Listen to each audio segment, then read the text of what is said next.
Greetings and welcome to worship with Winnetka Congregational Church, a non-denominational Christian church where you are welcome as you are, as you feel God made you to be. We are glad to be with you for worship through our virtual channel. If you're able, we certainly hope that you'll also join us in person every Sunday at 9 a.m. on the church lawn if the weather's good, or indoors if it's not. Outdoors masking and distancing are completely up to you, whatever makes you and or your children comfortable. Indoors, we recommend masks and distancing only for anyone older than age 2 who is not fully vaccinated per the Phase 5 guidelines. Again, it's at your discretion. Those who are fully vaccinated do not need to mask or distance indoors, and you don't need to sign up. Just come and bring a friend. No matter which form of worship you choose, your presence is a blessing. Know that, as are your financial pledges and donations, which you can make at winnetkacongregationalchurch.org. Our ministry depends on your ongoing generosity, so we thank you for your heartfelt support. Before worship continues, let's take a moment to pause, to take a few deep and cleansing breaths, to allow our minds to settle and our hearts to open and our bodies to feel God's peace.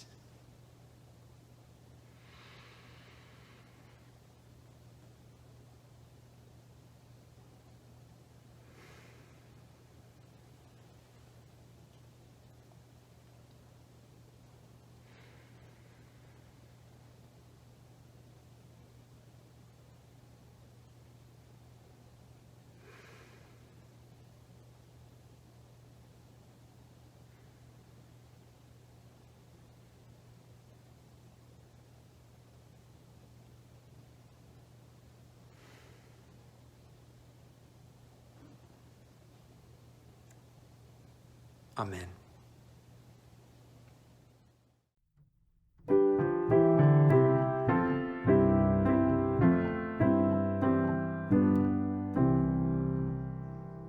Be still and know that I am God. Be still and know that I am God. Be still and know that I am God. I am the Lord that healeth thee. I am the Lord that healeth thee. I am the Lord that healeth thee. In thee, O Lord, I put my trust. In thee, O Lord, I put my trust. In thee, O Lord, I put my trust.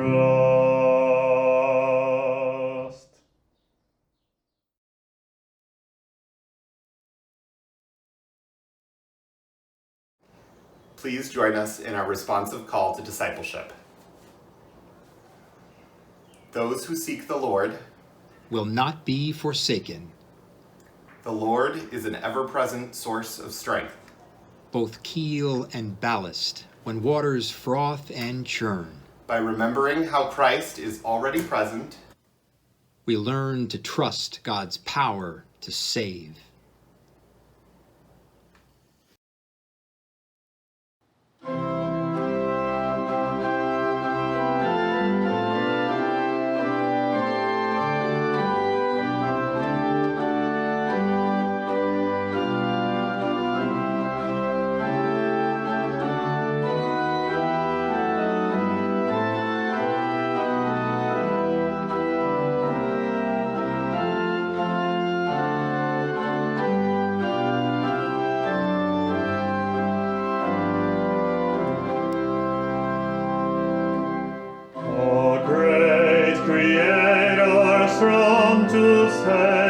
wholesome husband, the restless wife, obeyed the mighty ocean deep, its own appointed limits keep.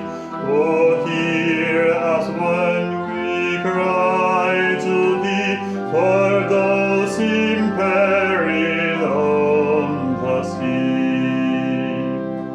O Savior, whose almighty work thou wind and waves submissive head, whose walks upon the foaming deep, and amid its rage did sleep.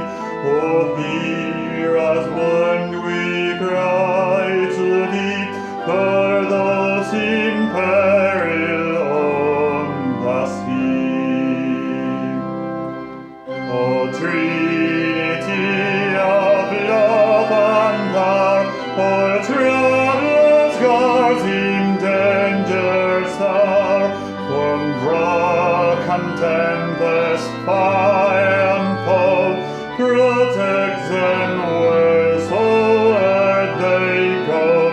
Thus ever Lord shall rise to thee, glad praise from air and land and sea.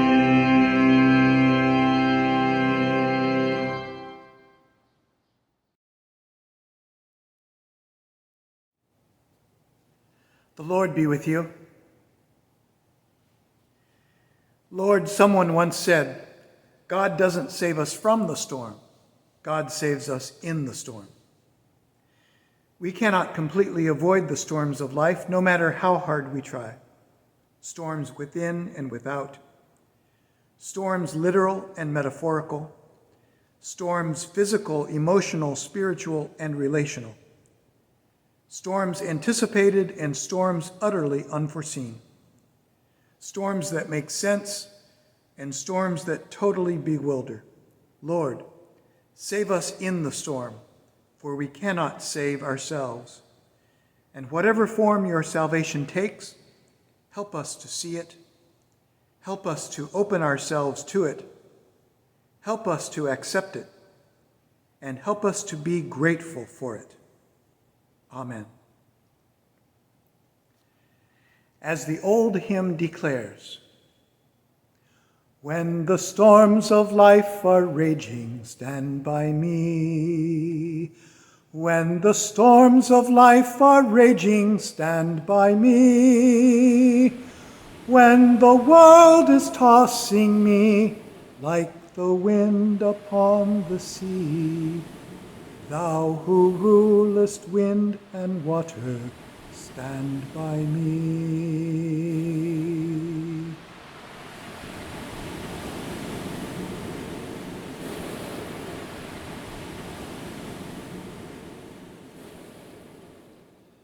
And join me now in the prayer that Jesus taught us to pray.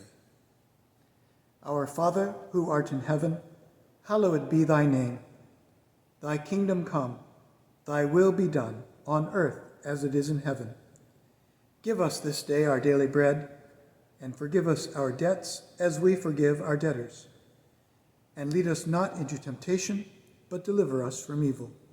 For thine is the kingdom, and the power, and the glory forever. Amen.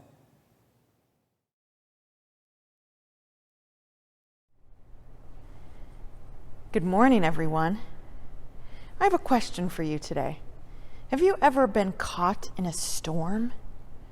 Maybe you were outside playing, or maybe you were walking to the car, and all of a sudden the skies just opened up and rain came pouring down.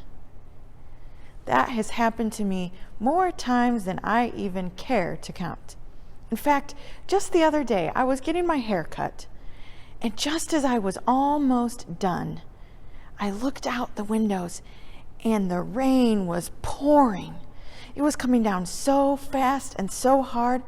I could see people running, trying to get inside buildings or hide under awnings at storefronts so that they could get out of the rain and stay as dry as they could.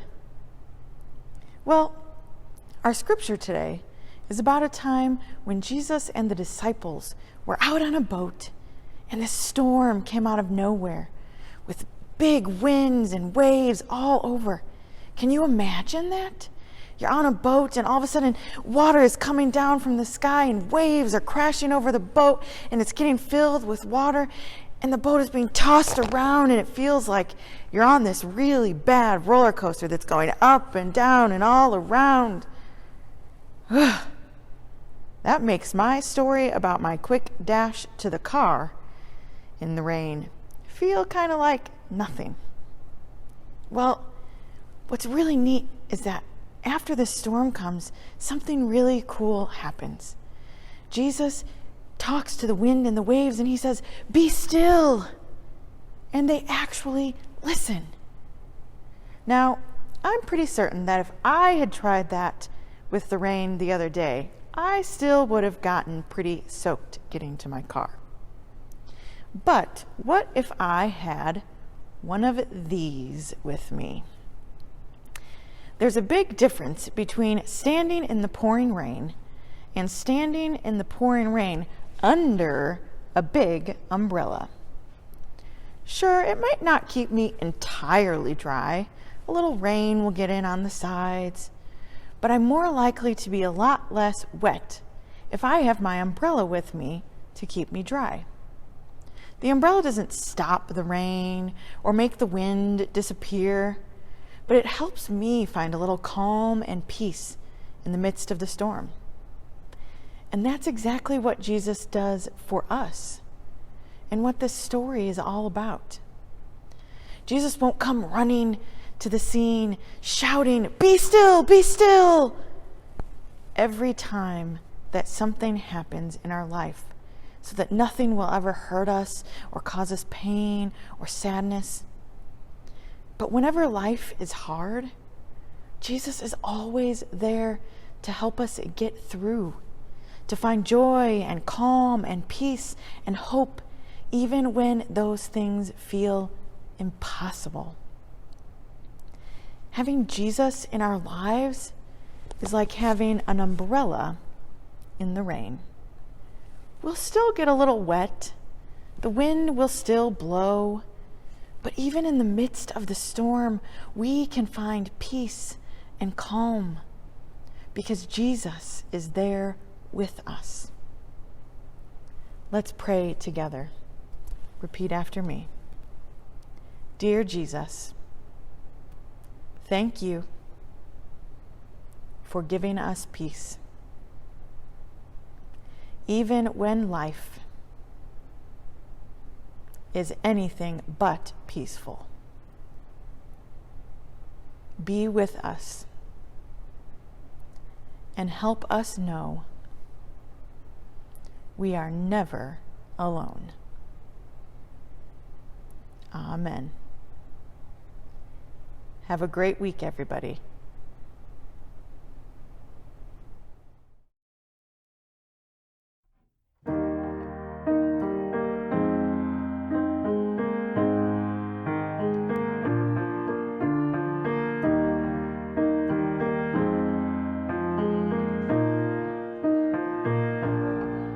Be with me when I am in trouble. Be with me when I am afraid. Be with me when I am alone. Be with me, Lord, I pray.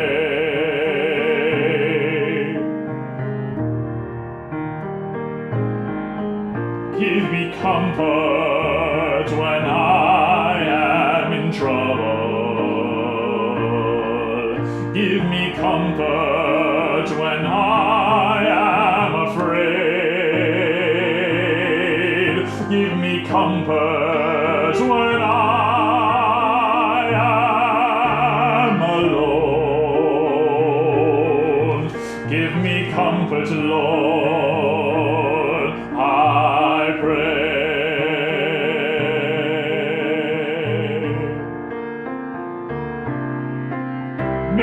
stronger when I am in trouble. Make me stronger when I am afraid. Make me stronger when I am alone. Make me stronger, Lord, I pray.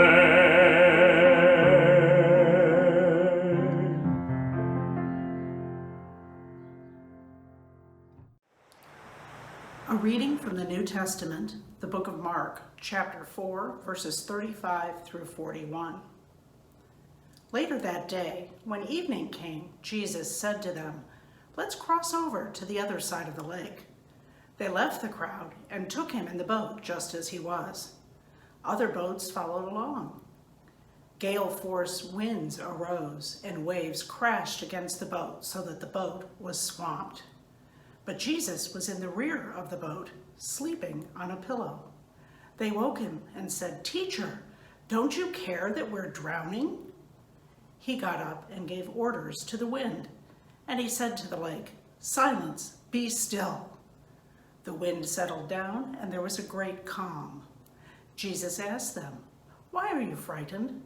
Don't you have faith yet?" Overcome with awe, they said to each other, "Who then is this? Even the wind and the sea obey him." The word of the Lord. The Lord be with you. Let us pray. O gracious God, may our reading, our musical meditations, the silent meditations of our hearts, and the words from my mouth be worthy in your eyes and serve to build your church. Amen. The Bible is full of passages that are both familiar to us and yet that still can leave us scratching our heads, feeling uncertain about exactly what they mean, and maybe not even entirely comfortable with how they feel when we hear them. I think today's passage from the Gospel according to Mark is one of those passages that's both familiar and yet strange, that's both familiar and yet unsettling, certainly not completely clear. It all starts perfectly well. The disciples and Jesus are on one side of the lake, teaching and preaching, bringing the news of God's love made manifest in Christ to those gathered there. And all of a sudden, the Spirit must have prompted him. Jesus says, "Let's get in the boat and cross to the other side and pick up our teaching and preaching there." The weather's great. It's smooth sailing at first. And then as the story goes, the weather turns, and quickly. We can relate to those kinds of quick turns, can't we? Water starts to froth around the boat. There's a gale force wind that whips up. The sail on the boat is probably tearing and whipping in the wind. The bow is plowing through the waves. It's starting to get swamped. It's starting to get scary. What may have been just mildly disconcerting at first is now very alarming. And layering into the alarm, as we can all relate to this, is this growing sense of confusion, at first uncertainty, and then ultimately frustration, even anger with Jesus, who's just there asleep in the boat, doing nothing, or so it would seem to the disciples and to us. Eventually, Jesus awakens. They awaken him, and he calms the sea, and he calms the wind, and whatever rain was pelting down stops, and the sun comes back out, and it's idyllic again.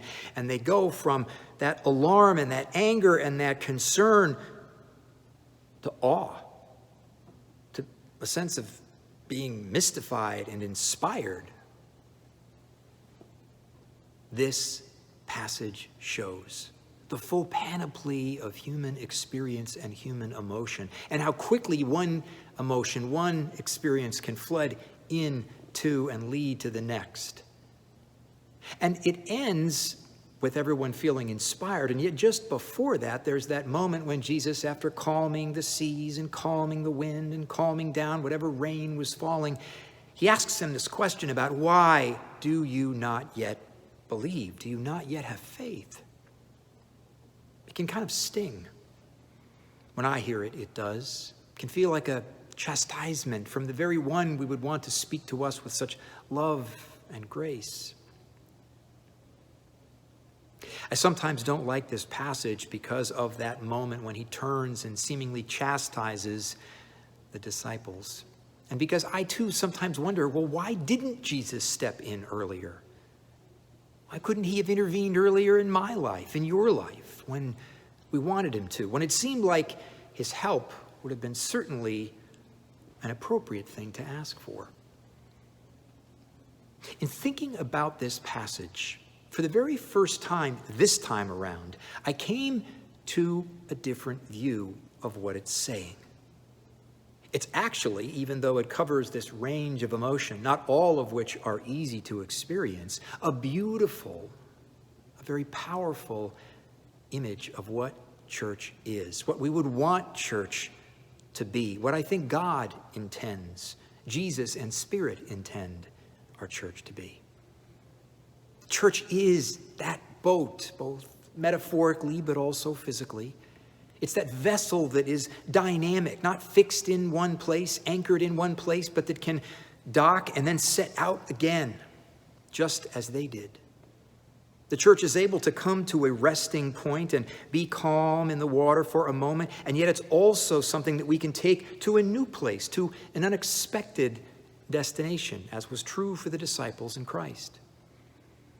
And as we see and hear and feel from the story, the church is not immune to the storms that can be whipped up in our hearts or in the atmosphere in the world around us. And certainly, church is a vessel in which we can see the full range of human emotion, going from calm, grateful, peaceful feelings to increasing alarm, to outright fear and even anger at Christ, and then a sense of mystery and power and inspiration, all of those, sometimes all at once. And certainly church is that sacred vessel, that dynamic and malleable ship where Jesus is in the boat with us, not on the far shore, not off gliding above the water, in the boat with us, even as he might seem to be oblivious to what's going on, though we can sense that that's actually not what was happening, even if it might have felt that way. It's that image of church, dynamic, not immune from the trials of the world, and yet a sacred place, a sacred vessel in which we are together and where Christ is with us, that kept coming back to me as I read it this time around, and what in all the previous times I'd still felt strange or unresolved, felt like it came to a new point of clarity. I think that's exactly what we want and need church to be, what Jesus would want church to be for us. A place where we can both set out to new things and experience new adventures together, and not always be certain about where they're going, but be confident God is with us. And more than that, church as a place, as a vessel, as a sacred context that's able to, even in a strong storm, weather the storm. A place where we can name how we're feeling, from gratitude and calm to growing alarm to even upset anger, maybe even anger at God, and certainly with one another now and again. A place where we know Jesus is in the boat. That's the kind of church that embraces open-ended, not easily answered, if ever answered, questions. The kind of church where it's okay to name how we feel, even when those feelings are not really nice ones to be experiencing and might make us afraid to even acknowledge. Church is a place where we invite those that might be seeking that kind of place to step in and be with us, even if they've just arrived, and to share as openly as if they've been here all along.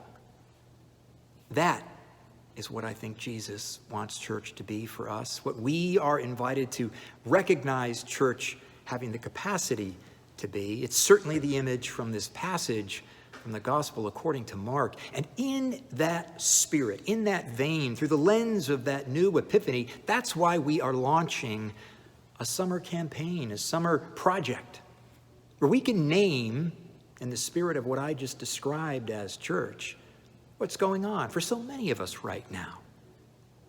And what is going on, what I hear in conversation after conversation with both individuals and groups, be they members of our church or people in far-flung places who've never heard of us, is that people feel like they're kind of swirling right now. They're feeling all these different emotions, some good, some bad, some easy, some hard, some easy to hold, some feelings that we wish would just stop their hold on us. We're feeling all those feelings right now. We're feeling a swirl. We're swirling with these emotions.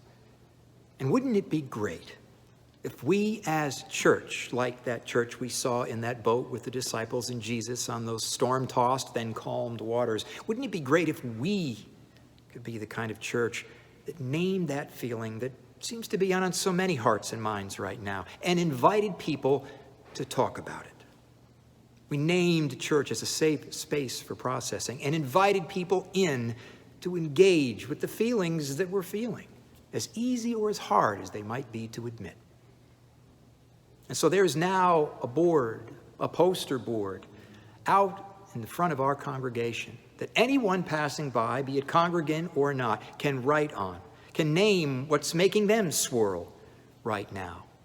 Hope mixed with anxiety, being energized combined with being fatigued, being excited and yet being anxious, all this swirl that we're feeling, inviting folks to come and name that in the spirit of church, where we know we're in this craft, this vessel, this life together, and we know that Christ is with us. This image from Mark is a beautiful one. It teaches us what we need to know and what we sometimes forget. The church is a dynamic and sacred place, a set of relationships that allow us to journey and travel and experience, that Christ is with us, and that it is a place where we can name the truth of what's going on. Share it with Christ. Share it with one another. What's making you swirl right now? Stop by our church, write on that board, or drop us an email and let us know. And remember this, Christ is in the boat with us, and we are in able hands, and we are in this together. Amen.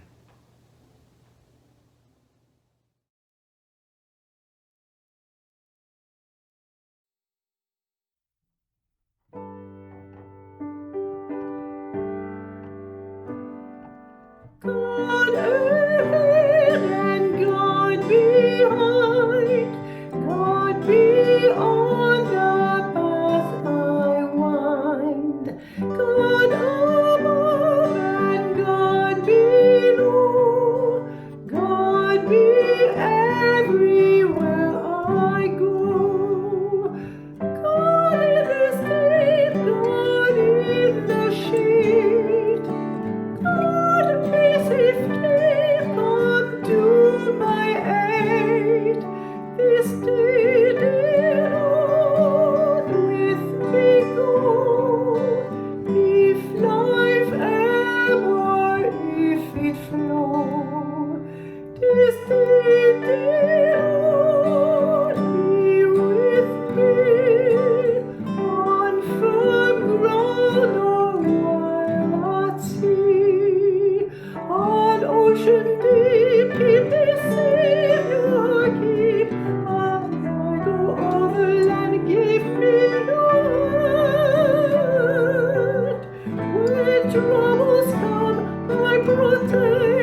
Let us pray.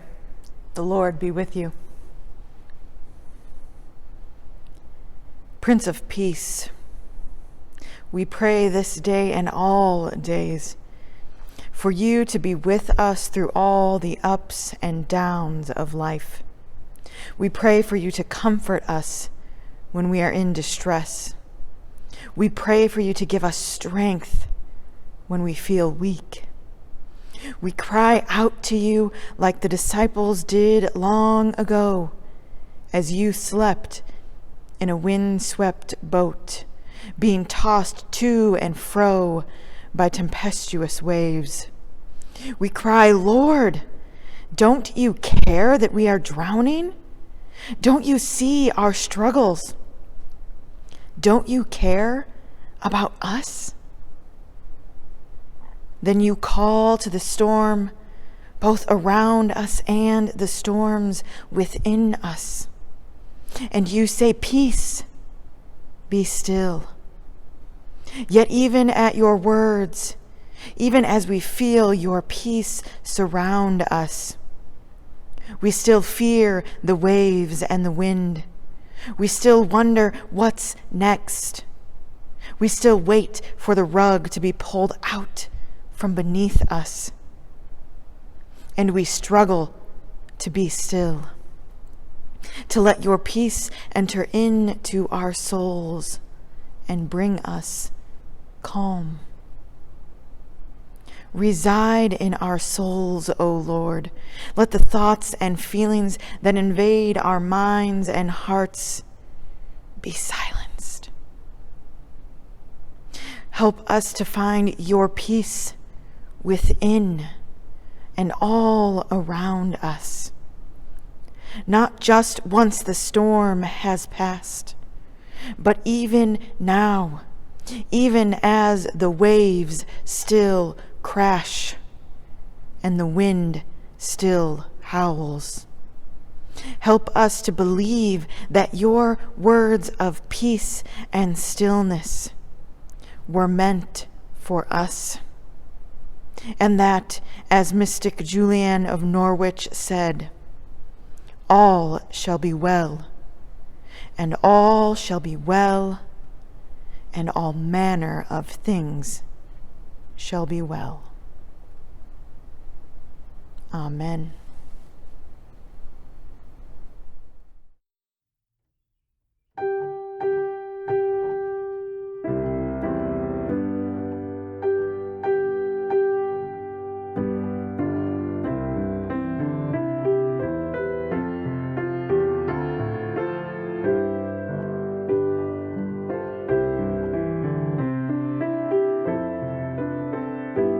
When a peace like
resound, and the Lord shall descend. Even so, it is well with my soul. It is well with my soul. It is well with my soul.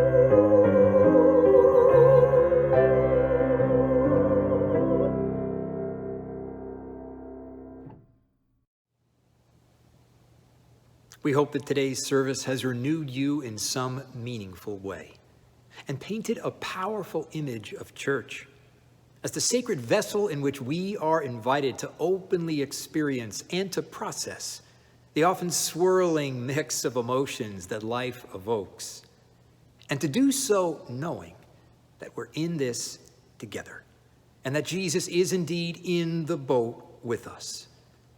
Please stop by our church at 725 Pine Street in Winnetka, right on the whiteboard outside our sanctuary, or drop us an email and let us know what's making you swirl right now. God's peace to you and to your loved ones, and we'll see you next week. Amen.